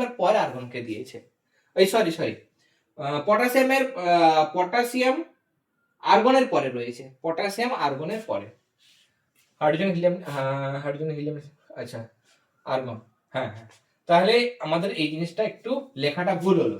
এখানে কি হবে, আর্গন যেটা 40, পটাশিয়াম হচ্ছে 39, কে আগে হওয়া উচিত? 1, তারপর 2 পারমাণবিক ভর সংখ্যা যার, তারপর সে বসবে 3, 4, 5 এরকম ভাবে 30, 31, 32, 33 করে 39 আগে বসবে, তারপরে 40টা বসবে। কিন্তু তিনি যখন পিরিয়ডিক টেবিল সাজিয়েছিলেন 39 তারপর 40, মানে পটাশিয়াম বসবে তারপর আর্গন বসবে তার তত্ত্ব অনুসারে, কারণ তিনি ক্রমবর্ধমান পারমাণবিক গুরুত্ব অনুসারে সাজিয়েছিলেন। তাহলে 39 আগে আসে, 40 পরে আসে, তাহলে পটাশিয়াম আগে পরে আর্গন হওয়া উচিত। কিন্তু দেখা গেছে যে তিনি মিসফিট পেয়ার করে দিয়েছেন, তিনি আর্গনকে আগে বসিয়ে দিয়েছেন, পটাশিয়ামকে পরে বসিয়েছেন। তিনি কি বোকা ছিলেন? বোকা ছিলেন না। এই তিনি জানতেন যে আমি 39 না, 39-এর মানে 39 আগে হবে পরে 40, কিন্তু আগে 40 বসে পরে 39 করেছেন। তার কারণ রয়েছে, এই যে আর্গন তার উপরে বা নিচে যে মৌলগুলো আছে তার ধর্মের সঙ্গে আর্গনের মিল পেয়েছেন, তার জন্য ওই গ্রুপের মধ্যে রেখেছিল। পটাশিয়ামকে ওই 1 নম্বরের সঙ্গে মিল পেয়েছিলেন বলে 1 নম্বর গ্রুপের মধ্যে ভরে দিয়েছিল, তখন ওই ধর্মর মিলটাকে তিনি তখন প্রায়োরিটি দিয়ে দিয়েছেন। পারমাণবিক গুরুত্বর ঊর্ধ্বক্রমে বলছে, কিন্তু কিছু কিছু জায়গায় যখন দেখছে যখন ধর্মের সঙ্গে মিলছে না, তখন এই উল্টো পাল্টো করে দিল, মানে এটাকে দিয়ে দিয়েছে, মানে পরে এটাকে আগে দিয়ে দিল, শুধু ধর্মের মিল যাতে রাখতে পারে তাই জন্য একই শ্রেণীতে যাতে ভরতে পারে তাই জন্য আগে পরে করে দিয়েছে। ওকে, এটা কিন্তু একদিক থেকে ঠিকই করেছে, কিন্তু তার তত্ত্ব তাকে ঠিক করতে প্রমাণ করতে হবে। যে তুমি যে বলেছো ভাই যে তুমি পরপর সাজিয়েছো, তার 40 আগে সাজিয়েছো, পরে 39 কেন ভরেছো, তুমি তোমাকে উত্তর দাও। সে উত্তরটা তিনি দিতে পারেননি। ধর্ম মিল করতে গিয়ে করেছেন, তাহলে ধর্মের মিল যদি করতে গেলে তার সূত্র ভুল। সে বলছে এই যে পরপর পারমাণবিক গুরুত্ব অনুসারে সাজিয়েছি, তাহলে তুমি কেন 39কে আগে জানো 40কে পরে কেন দাওনি? তাই তো, সেটা স্বাভাবিকভাবে বিজ্ঞানীরা কিন্তু প্রশ্ন করেছিলেন, কিন্তু তিনি ওই ধর্ম মিলাতে গিয়ে এরকম কিন্তু মিসফিট পেয়ার তৈরি করেছিলেন, মিসফিট পেয়ার কিন্তু তিনি তৈরি করেছিলেন। ওকে, একই রকম ভাবে nickel nickel nickel nickel nickel হচ্ছে 58 নাম্বার মৌল, এবং কোবাল্ট হচ্ছে 59। তাহলে এখানেও দেখো কোবাল্ট হচ্ছে 59, 58 নিকেল, কিন্তু কোবাল্ট কাকে দিয়ে আগে দিয়েছে, নিকেলকে পরে দিয়েছে। এরকম ভাবে তিনি কিছু মিসফিট পেয়ার, ওকে মিসফিট পেয়ার, যেমন আয়োডিন, ওকে আয়োডিন হচ্ছে 127, টেলুরিয়াম হচ্ছে 128, এখানেও আগে বেশি যেটা পারমাণবিক গুরুত্ব তাকে আগে কিন্তু রেখেছিলেন। তাহলে এটা একটা অসঙ্গতি বা একটা ত্রুটি তার কিন্তু লক্ষ্য করা গিয়েছিল। ওকে, এটা একটা ত্রুটি ছিল। আবার আরেকটা ত্রুটি হচ্ছে যে 8 নম্বর মৌল, 8 নম্বর মৌল যেটা মানে 3টে করে মৌল, 3টি করে মৌল কোথায় রয়েছে? 8-এ, 8-এ করে 3টে করে মৌল তিনি রেখেছিলেন। তো 3টে করে মৌল তো রাখা যাবে না, 3টি করে তিনি কিন্তু মৌল রেখেছিলেন। একটা অসঙ্গতি কিন্তু ছিল। আইসোটোপের স্থান,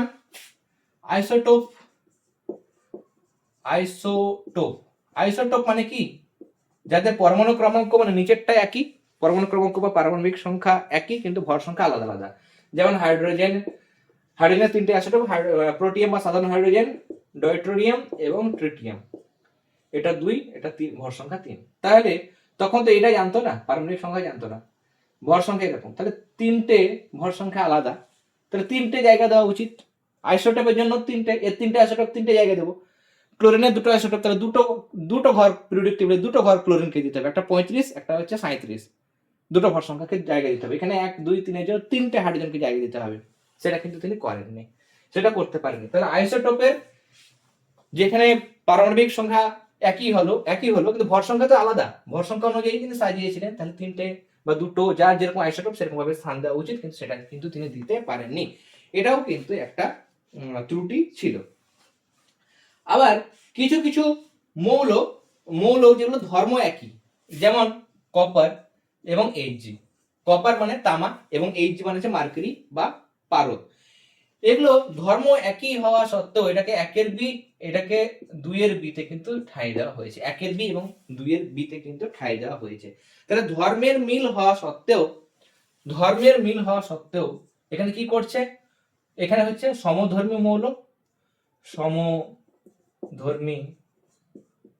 মৌলের আলাদা অবস্থান, অন্য জায়গায় ঠাঁই দেওয়া হচ্ছে, আলাদা অবস্থান। সমধর্মী মৌলগুলোকে আলাদা আলাদা জায়গায় গ্রুপের মধ্যে কিন্তু রাখা হয়েছিল, এটা একটা অমিল। আবার ভিন্ন ধর্মী মৌল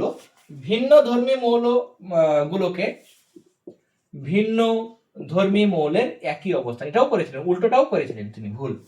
ভিন্ন ধর্মী মৌল মানে যেমন দেখো ফ্লোরিন, ক্লোরিন, ব্রোমিন, আয়োডিন, এগুলো তো ধর্ম একই, এগুলো হচ্ছে হ্যালোজেন। এর সাথে বা তিনি কি করেছিলেন, এর সঙ্গে ম্যাঙ্গানিজ Mn এটাকেও ঠাঁই দিয়েছিলেন, এর সঙ্গে ম্যাঙ্গানিজকেও ভরে দিয়েছেন। ম্যাঙ্গানিজের ধর্ম তো আলাদা, ফ্লোরিন, ক্লোরিন, ব্রোমিন, আয়োডিন গুলো তো হ্যালোজেন মৌল, এগুলো প্রপার্টিজ আলাদা, ম্যাঙ্গানিজের প্রপার্টিজ আলাদা। তাহলে ভিন্ন ধর্মের কিছু মৌলকে কিন্তু একই অবস্থানে বা একই গ্রুপের মধ্যে কিন্তু তিনি রেখে দিয়েছিলেন। তাহলে এগুলো কিন্তু তার ছিল ত্রুটি। আমরা যদি দেখি এরকম ভাবে যাব, 1 নম্বর পর্যায়ে, 2 নম্বর, 3 নম্বর, 4 নম্বর, 5 নম্বর, 6 নম্বর, 7 নম্বর। ওকে, 7 নম্বর। এই 6 নম্বরের যদি আমরা 1 2 3 নম্বর দেখি, 6 নম্বর পর্যায় আর 3 নম্বর এখানে আমাদের রয়েছে ল্যান্থানাম। 6 নম্বর পর্যায় গ্রুপ হিসাবে দেখতে গেলে আমাদের 3 নম্বর গ্রুপ, 6 নম্বর পর্যায়ে 3 নম্বর গ্রুপে আমাদের রয়েছে ল্যান্থানাম। এবং এর সঙ্গে আমাদের 14টি মৌল রয়েছে, 14টি মৌল এখানে আমাদের ল্যান্থানাম। এর সাথে আবার কি রয়েছে? এর সঙ্গে আমাদের 14টি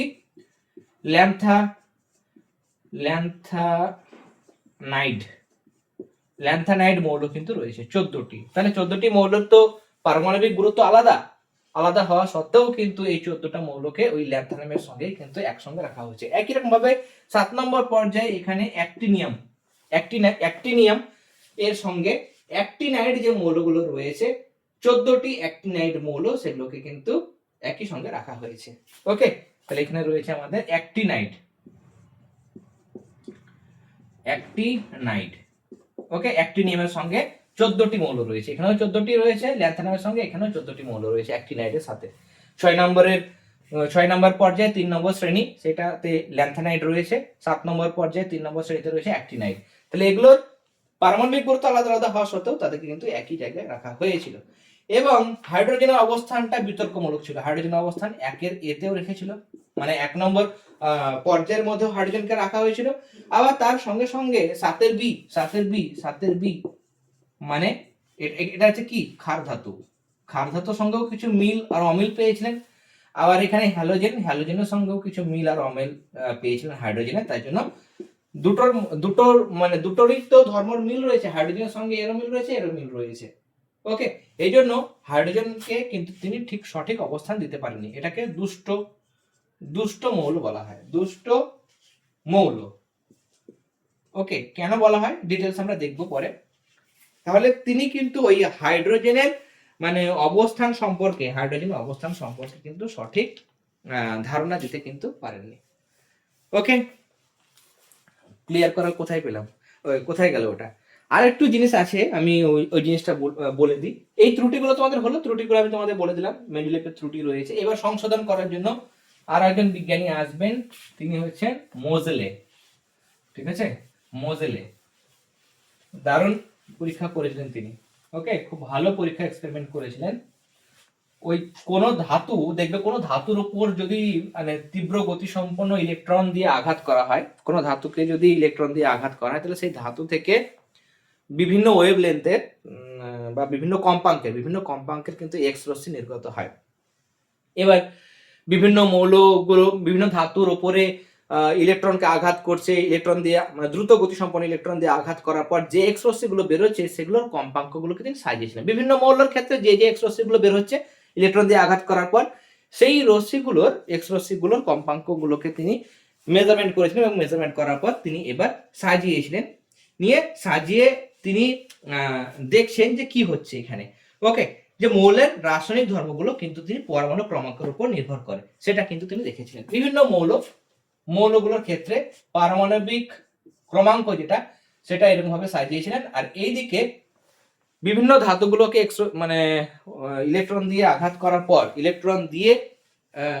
করার পর যে এক্স রশ্মিগুলো নির্গত হয়েছিল তাদের কম্পাঙ্কের বর্গমূল, কেমন কম্পাঙ্ক, এটা হচ্ছে নিউ কম্পাঙ্কের বর্গমূল, সেই মানগুলো কিন্তু প্লট করলেন। ধরো বিভিন্ন রকম মৌল রয়েছে, 3 নম্বর মৌল, 4 নম্বর মৌল, 5 নম্বর মৌল, এরকম ভাবে পরপর সাজালেন। দেখলেন এরকম ভাবে পরপর একদম কি সুন্দর এরকম ভাবে বাড়তেই থাকছে।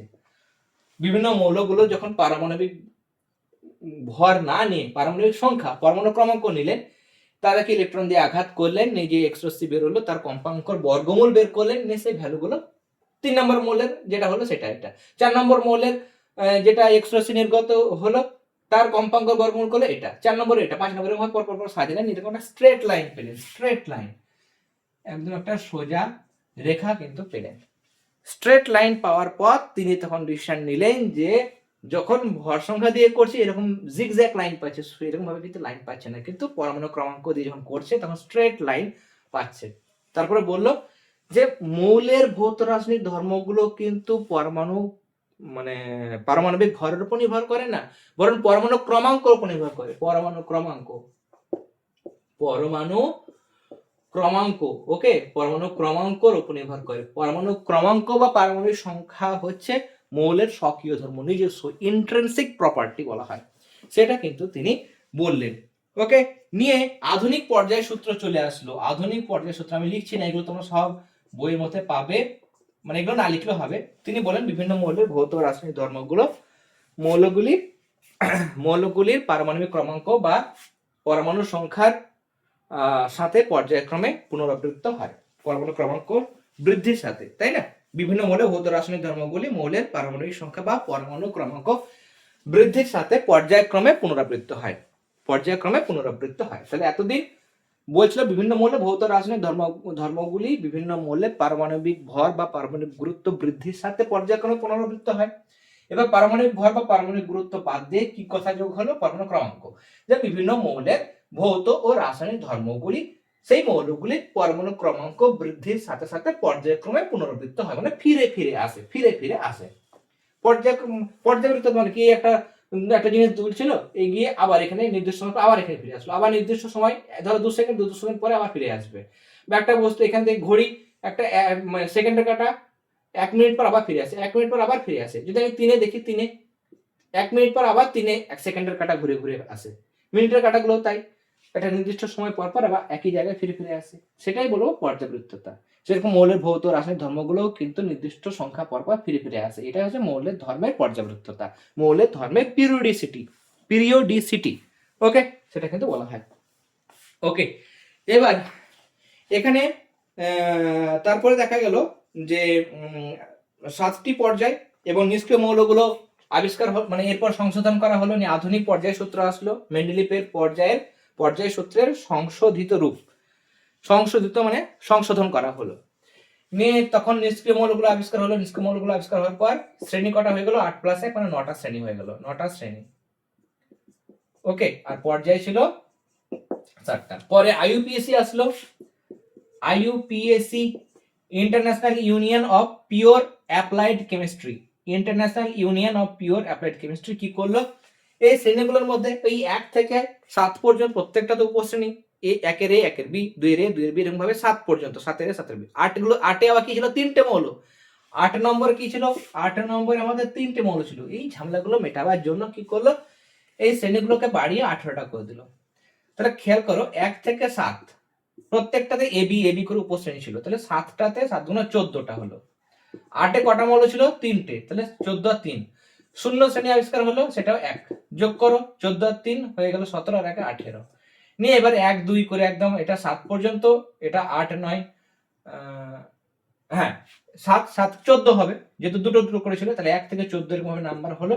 এটা 15 16 17 হলো, আর এটা হয়ে গেল 18। নিয়ে 1 থেকে 18 পর্যন্ত কিন্তু শ্রেণী হলো। তাহলে লং ফর্ম পিরিয়ডিক টেবিল।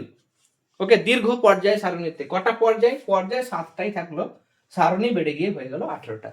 কিভাবে হলো বলে দিলাম, 1 থেকে 7 পর্যন্ত ডবল ডবল ছিল, উপশ্রেণী ছিল, এবি এবি করে ছিল, তাহলে 7 দুগুণে 14। 8 নম্বরে 3টে করে মৌল ছিল, তার জন্য 3টে আর শূন্য শ্রেণী মানে নিষ্ক্রিয় মৌল আবিষ্কার হওয়ার পর সেটা যোগ হয়ে গেল 18টা। ওকে, ভেঙে কিন্তু বুঝিয়ে দিলাম, অনেকে বুঝতে পারবে না যে এটা কিভাবে হলো। ওকে, কিভাবে হলো সেটা বলার জন্য আমি আছি, চিন্তা নেই।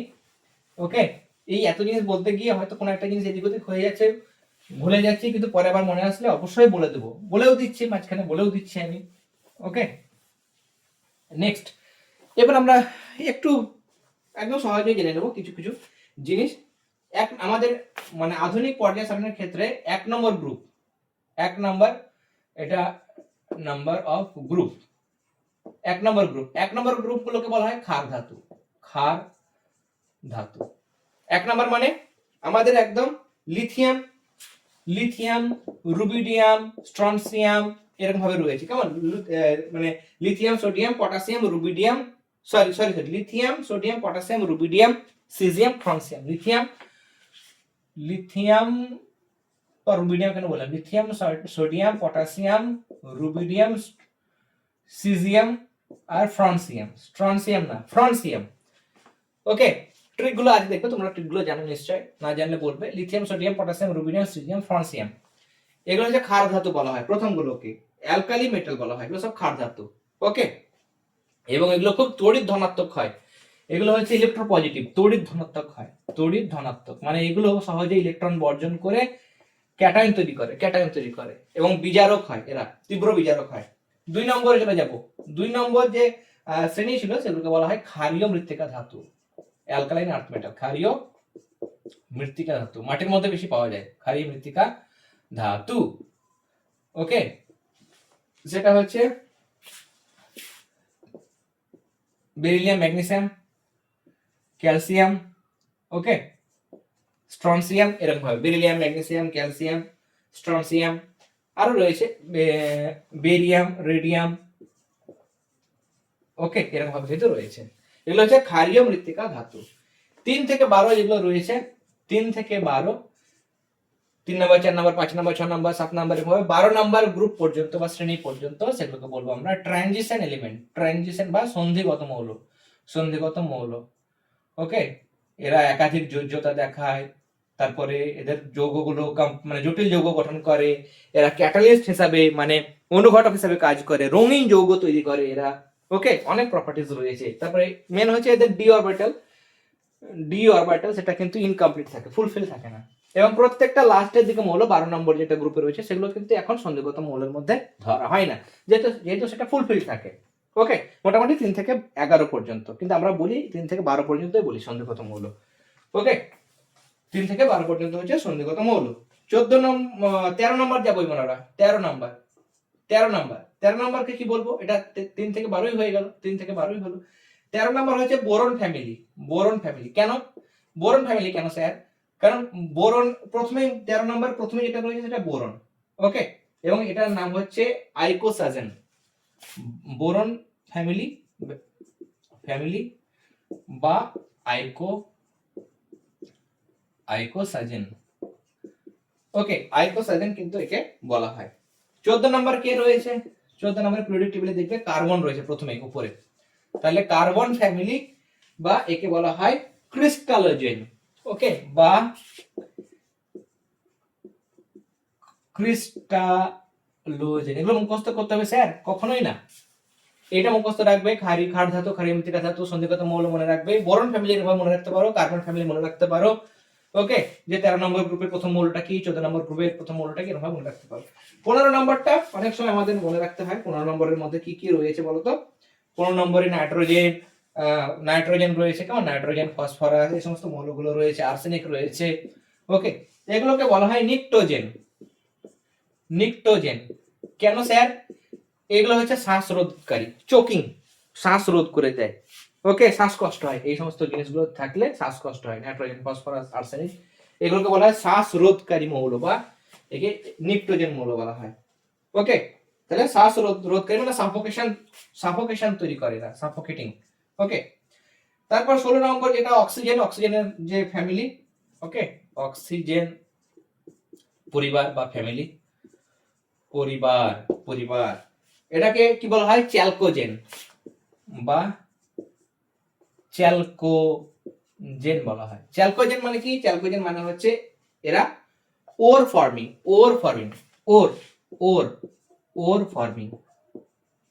ওর মানে কি? আকরিক বা আকরিক উৎপাদক। এরা আকরিক তৈরি করতে পারে, আকরিক উৎপাদক, তাই জন্য ওর ফর্মিং বলা হয়।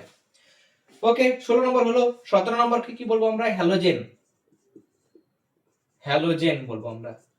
ওকে, হ্যালোজেন, ক্লোরিন, ব্রোমিন, আয়োডিন, এগুলো হ্যালোজেন বলে তার কারণ এগুলো সামুদ্রিক লবণ উৎপাদক। হ্যালোজেন মানে হচ্ছে সামুদ্রিক লবণ উৎপাদক। সামুদ্রিক লবণ উৎপাদক। তোমরা জানো ক্লোরিন, আয়োডিন এগুলো সব লবণে থাকে। তোমরা নিশ্চয়ই জানো এটা, যে আমরা লবণটাকে খাদ্য লবণ, সেটা হচ্ছে NaCl। আয়োডিনটাও আমাদের লাগে। ওকে, আর শেষে হচ্ছে 18 নম্বর, সেটা হচ্ছে নোবেল গ্যাস। ওকে, নোবেল গ্যাস বা নিষ্ক্রিয় গ্যাস। এরা কারোর সঙ্গে বিক্রিয়া করে না, এদের শেষ কক্ষটা ভর্তি থাকে, অক্টেট পূর্ণ থাকে। হিলিয়াম বাদ দিয়ে, হিলিয়ামের ক্ষেত্রে বাইরের কক্ষে দুটো ইলেকট্রন, মানে দ্বৈত সূত্র বা ডুপ্লেট রুল ফলো হয়। বাদ বাকি ক্ষেত্রে অক্টেট রুল, মানে অষ্টক সূত্র, বাইরের সর্বোচ্চ কক্ষে 8টা মৌল ফুলফিল থাকে, তার জন্য এরা ইলেকট্রন গ্রহণ করে না, বর্জনও করে না। ফলে এরা কারোর সঙ্গে সহজে বিক্রিয়া করতে চায় না, বিক্রিয়া করে না, তাই জন্য এদের বলা হয় নিষ্ক্রিয় গ্যাস বা ইনার্ট গ্যাস বা নোবেল গ্যাস কিন্তু বলা হয়। ওকে, এবং আমরা যদি পর্যায় সারণী দেখি, পর্যায় সারণীর ক্ষেত্রে একদম প্রথম দিকে হাইড্রোজেন রয়েছে, আর লাস্টের দিকে রয়েছে আমার হিলিয়াম। এটা 1 2 3, আচ্ছা 2,